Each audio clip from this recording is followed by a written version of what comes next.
Kamala Harris vai ser a próxima presidente dos Estados Unidos. Anota aí.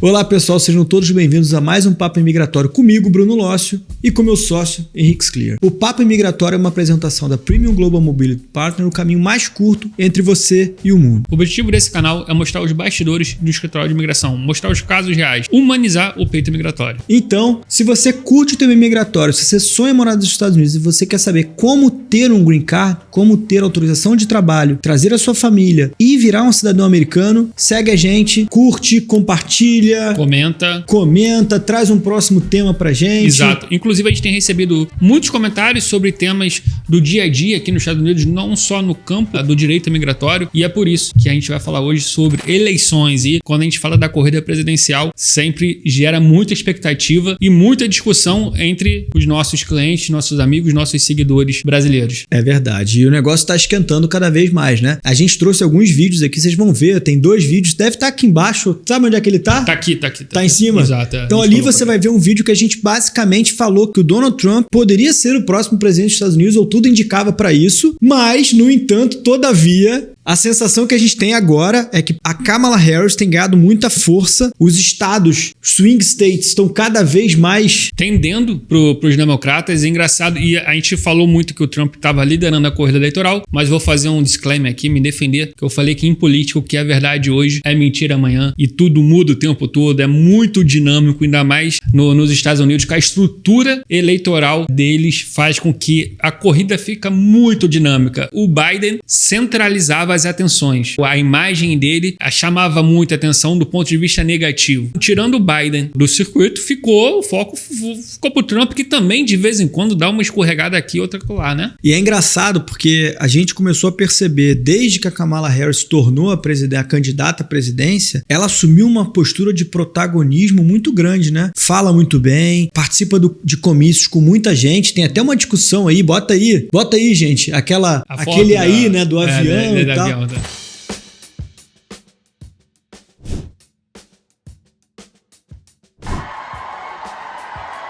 the direction of Mr. White, once again the Detroit Youth Choir.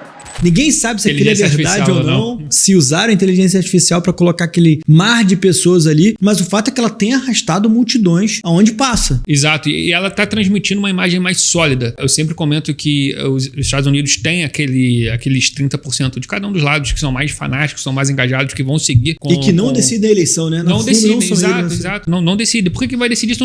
Aquela decisão mais pragmática, aquela mais fria. Você coloca um candidato de um lado, o outro no lado oposto, e você, de maneira fria, nenhum dos dois são comunistas, nenhum dos dois são... Isso nos Estados Unidos não... Assim, vai ter aqueles 30% mais fanáticos que vão falar, não, um é extrema-direita, o outro é extrema-esquerda. Não é assim. No final, o caminho é uma coisa é o discurso externo, outra coisa é a prática. Os Estados Unidos vai continuar sendo o país capitalista que é, a sociedade de consumo que é. Obviamente, existem algumas pautas. Eu acho que a Kamala Harris trouxe uma sobriedade, né, para essa disputa. E vai ser uma coisa muito interessante, porque a Kamala Harris, ela era promotora, ela é advogada, foi procuradora-geral de algumas cidades, de alguns condados, e ela sempre combateu... Da Califórnia também.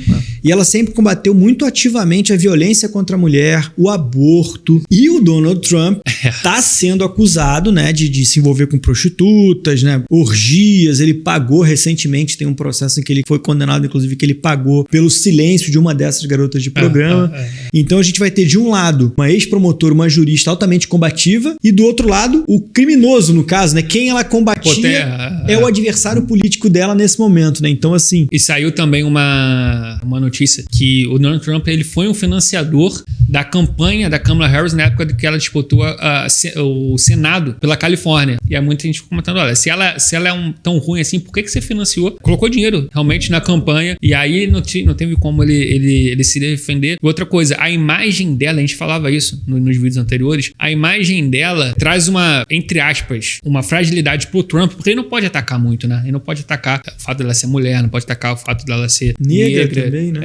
Porque ele pode atingir. E ele já deu umas escorregadas porque às vezes sobe ali, o sangue sobe, ele não consegue se segurar muito. Então ele deu uma patinada ou outra. E eu acho que é por esses motivos que nos swing states, né? Arizona, Michigan, Carolina do Norte, a Pensilvânia vai ser um estado-chave, Wisconsin, que são estados muito importantes para definir o próximo presidente dos Estados Unidos. Estão começando a ter uma tendência para Kamala Harris, né? Que coisa, como as coisas mudam, né? Há um mês atrás a gente gravou sobre a eleição e a gente tinha a convicção de que o Trump ganharia por conta da fragilidade do Biden e porque até então ela era, de certa forma, ela não tinha assumido a posição de protagonista que ela deveria ter assumido se pretendesse ser a próxima presidente dos Estados Unidos. Mas agora ela tá conseguindo fazer um trabalho de recuperação muito grande, assim. Ela tá falando muito do tema do aborto, ela fala muito do tema da inflação dos produtos básicos.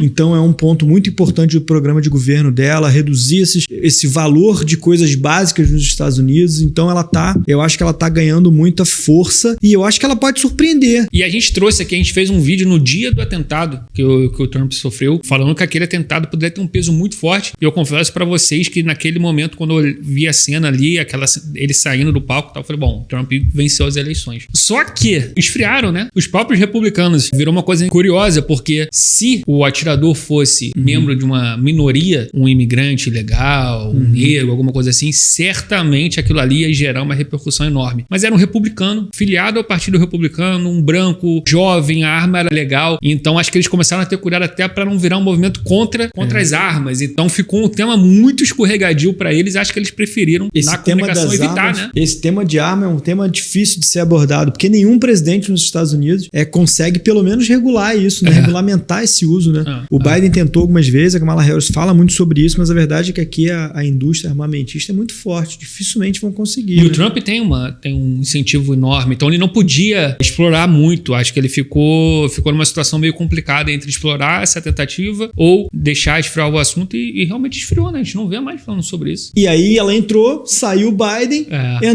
a Kamala Harris trouxe a discussão para os democratas. O Biden deu uma declaração em atrito com a Nancy Pelosi, no sentido de que o partido teria forçado ele a sair da corrida e não tinha sido uma decisão própria, o que de certa forma acaba atraindo ainda mais a atenção para os democratas, né? Então o Donald Trump, que era a grande figura central, tá ficando cada vez mais de lado naqueles rompantes que ele tem, discursos inflamados, cada vez... O vice dele também não é grande coisa, né? Vamos combinar aqui. Também dá umas escorregadas. Eu tenho duas estatísticas aqui que não tem relação com a principal estatística do dia. Eu vou chegar na principal, mas antes de falar sobre isso, duas estatísticas curiosas. A primeira, em maio, segundo alguns jornais aqui nos Estados Unidos, o Trump tinha 75% de chance de vencer as eleições. Agora, em agosto, esse percentual está em 44%. E, para quem for falar, mas isso é uma pesquisa de jornal, a mídia e tudo mais, existe um outro filtro que eu gosto muito de seguir, que são as casas de apostas. Elas são muito fortes aqui nos Estados Unidos. E casas de apostas quer ganhar dinheiro, então ela não tem interesse nenhum entre... Quanto tá dando, então? Kamala Harris é a favorita para vencer as eleições. 1,9 e o Trump 2,10. Tá muito parecido, mas a Kamala Harris é a favorita de acordo com as casas de apostas aqui nos Estados Unidos. Eu acho que esse termômetro é muito bom. Você vai colocar um dinheiro Vou perder uma prata na Harris. Vou perder uma prata nela. Então são dois termômetros importantes. Mas eu queria puxar agora a estatística premium. Você começando com a sua estatística premium aí. 87% das pessoas que falam com a gente, que agendam reunião e que vão até a reunião efetivamente, não sabem que são elegíveis e não sabem que as pessoas ao redor delas também têm condições de elegibilidade. Então, difunde essa história. Se você tem grau avançado acadêmico, se você é graduado, se você é formado, advogado, médico, fisioterapeuta, engenheiro, administrador, qualquer profissão, mais 5 anos de experiência profissional progressiva, você é elegível pelo menos para o EB2NW, que é a segunda principal categoria, é a categoria que mais aprova até hoje, mesmo que não esteja mais no patamar de alguns anos atrás, ainda é a principal categoria, então difunda essa informação, faça chegar a mais pessoas. Agora vamos para a tua estatística. Sim, eu tenho uma estatística muito importante. 50% das pessoas que assistem aos vídeos do YouTube, qualquer vídeo, não só os nossos, tá? Essa estatística, ela é geral. Ah, é? Qualquer vídeo. Eu achei que era só a gente. Não, se tiver na plataforma, 50% das pessoas que assistiram aquele vídeo não curte, não comenta, não se inscreve no canal, não engaja. Então eu queria pedir para vocês nos ajudarem curtindo, comentando, se inscrevendo, ativando o sininho para a gente atingir o maior número de pessoas. Se você está assistindo esse conteúdo, inclusive deixa aqui seu comentário, se está gostando dessa forma que a gente faz, essa dinâmica, esse bate-papo. O feedback vai ser muito importante para que cada vez mais a gente traga as melhores informações para vocês. Exatamente. E agora a gente vai falar um pouco sobre os debates que estão por vir.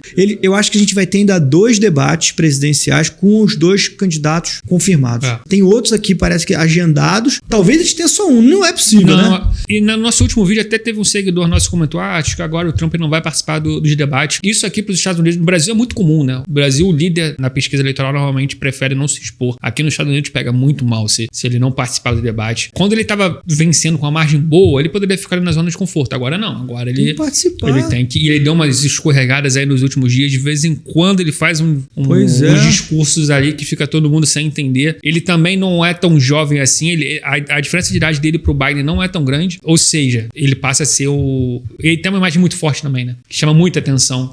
Discurso forte que isso gera uma rejeição. Né? Ele é um showmanzaço, né? Tá sempre de gravata, eterno e gravata. Você não vê ele só quando ele tá jogando golfe, né? Que eu acho que não tem saída, né? Até então, eles vão continuar naquela maratona que eles fazem, né? Sim. Somente nos swing states, né? Rodando... É mais do que no Brasil, né, cara? Qual é a tua sensação com relação... Cada dia eles estão num lugar, né? E passam muito tempo naquele lugar, né? Eu acho legal a divisão de... A forma de eleição que nos Estados Unidos é a divisão por delegados, que muitas vezes alguns estados menores ganham muita visibilidade porque podem decidir as eleições. Califórnia, praticamente definido. Flórida definido. Texas definido. Nova York definido. Mas alguns estados menores têm muita influência no... De um lado, a acusadora, a promotora, ex-oficial do governo. De outro lado, uma pessoa que já foi condenada, um ex-presidente que tem uma força tremenda que hoje em dia domina o partido, né? Sim, com certeza. E domina muito bem esse programa ao vivo, né? Ele tem esse histórico profissional aí de televisão, então ele é realmente um showman. Vamos ver, vamos acompanhar. Tô ansioso. O xadrez político aí tá se movimentando. Vamos ver o que vai acontecer nas próximas semanas, nos próximos meses. Deixa aqui embaixo quem que você acha que vai ganhar a eleição, o que você quer saber sobre o próximo tema. Tem alguma coisa que a gente esqueceu? Tem alguma coisa que você queira falar um pouco? Vamos lá. Vamos lá. Rápido, 1 minuto. Para os nossos clientes, para os nossos seguidores que ficam muito preocupados como que vai ficar o mundo imigratório e como que vão ficar os vistos caso o Trump vença, caso a Kamala Harris vença as próximas eleições. O foco da nossa empresa é principalmente através do EB1 e o EB2NW, além de alguns outros vistos de negócios, L, E, O. O perfil do nosso cliente que aplica para esse tipo de visto não precisa se preocupar independente de quem vença as eleições. Inevitavelmente, para quem está buscando alguns vistos humanitários, um asilo, pode ser sim que durante o mandato do Trump você tem aí um retrocesso no aspecto humanitário. Mas quem está nos assistindo está pensando em aplicar para B2NW, aplicar para o EB1A, L, O, sopa de letrinhas, vir para os Estados Unidos como estudante, não se preocupe, os Estados Unidos vai estar sempre de portas abertas para vocês. É isso aí. Gente, fiquem com a gente até o próximo vídeo. Meu amigo, um grande abraço. Um abraço. Até a próxima.